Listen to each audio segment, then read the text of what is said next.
রাজনৈতিক চাপ বা রাজনৈতিক তরজা কিন্তু ক্রমশ চড়ছে, পারদ বাড়ছে যতই সামনে আসছে বিধানসভা নির্বাচন। আপনাদেরকে জানিয়ে রাখবো, বালুরঘাটের বিজেপি সাংসদ, বিজেপি রাজ্য সভাপতি সুকান্ত মজুমদার তিনি আত্রেই নদীর পশ্চিম পাড়ের বাঁধ যে ভেঙে গিয়েছে সেটি দেখেছেন এবং দেখার পর মুখ্যমন্ত্রী মমতা বন্দ্যোপাধ্যায় রাজ্য সরকারকে তিনি নিশানা করেছেন। যদিও ডাবগ্রাম ফুলবাড়িতে আজকে মমতা বন্দ্যোপাধ্যায় রয়েছেন, তিনি 3 দিনের উত্তরবঙ্গ সফরে গতকালই চলে গিয়েছেন। সেখান থেকে পাল্টা বিরোধীদের কটাক্ষ করেছেন মুখ্যমন্ত্রী।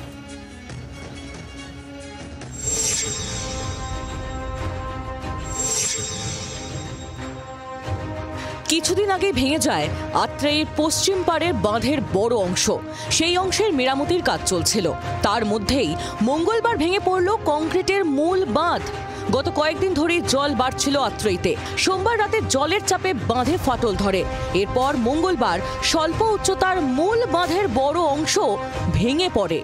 আত্রেই নদীর উপর নবনির্মিত এই স্বল্প উচ্চতার বাঁধ গত ফেব্রুয়ারি মাসে পশ্চিম পাড় ভেঙেছিল, আর তারপরেই বৃষ্টি বাড়তেই আবারও জলস্তর বেড়েছে, যার ফলে বাঁধের একদম মাঝ থেকে শুরু করে পশ্চিম অংশের যে কংক্রিটের দেওয়াল সেটা কিন্তু পুরোপুরি ভেঙে গেছে।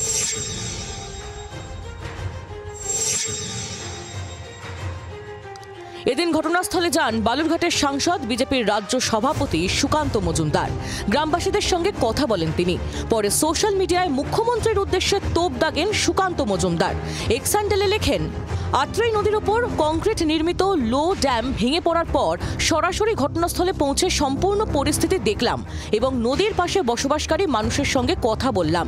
এমন দুর্ঘটনায় তারা যথেষ্ট আতঙ্কিত এবং উদ্বিগ্ন। ব্যর্থ মুখ্যমন্ত্রী মমতা বন্দ্যোপাধ্যায় তো এই সময় উত্তরবঙ্গেই রয়েছেন। তাকে আমি আবেদন করছি তিনি যেন বালুরঘাটে এসে সরাসরি দেখে যান তার অনুপ্রেরণায় দুর্নীতির উন্নয়ন কিভাবে হেলে পড়েছে। এদিকে উত্তরবঙ্গের উন্নয়ন নিয়ে মঙ্গলবার ডাবগ্রাম ফুলবাড়ির ভিডিওকন মাঠের সরকারি অনুষ্ঠান থেকে বিরোধীদের উদ্দেশ্যে তোপ দাগেন মুখ্যমন্ত্রী মমতা বন্দ্যোপাধ্যায়। দাঁত থাকতে আমরা কেউ দাঁতের মর্ম বুঝি না। দাঁতের মর্ম বোঝার চেষ্টা করুন।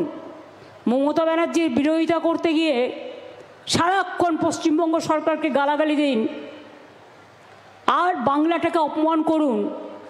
মনে রাখবেন, চিরকাল বাংলার মানুষ এই জিনিস সহ্য করবেন না। গত কয়েকদিনে উত্তরের রাজনীতিতে বড় বদল এসেছে। বিজেপির ঘর ভেঙে জন বার্লাকে দলে নিয়েছে তৃণমূল। এরই মধ্যে উত্তরবঙ্গে গিয়ে একাধিক প্রকল্পের কথা ঘোষণা করেছেন মুখ্যমন্ত্রী। উত্তরের মাটি ধরে রাখতেই কি কাউন্টার অ্যাটাকে নামল বিজেপি? ব্যুরো রিপোর্ট, জি24 ঘন্টা।